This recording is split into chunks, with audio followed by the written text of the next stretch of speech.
I love this point that he's incoherent, that the old devil is incoherent. That I read some poem, I think it's a modern poem, that says, sin is a big problem because it's evil, but it's also a big problem because it's such a waste of time.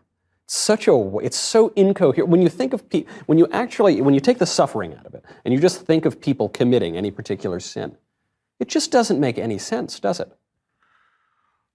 Well, the sense that it makes to them is they're enjoying it.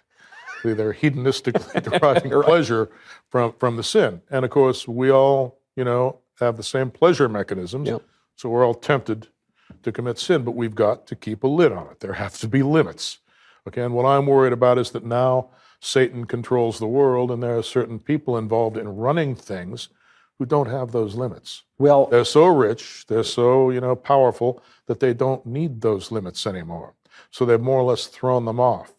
Now, there's nothing new to the idea that Satan or Lucifer, or let's call him just the old devil himself, is the prince of this world, and that the rich and the powerful they do his bidding, and they're bad people, and they follow their lowest appetites and their pleasures, and they can be sadistic. And so that's been going on for a long time. Is there something particular about the moment we're living in that says it's actually gotten much worse?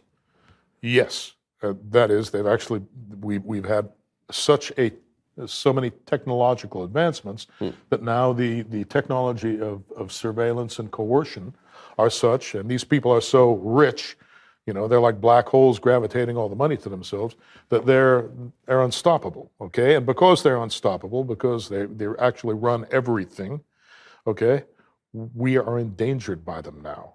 It sounds to me like you're saying we don't live in Schoolhouse Rock, I'm a bill up on Capitol Hill. We're not living in the republic that a lot of us say that we're living in. That's correct. Basically, the world is globalistic now.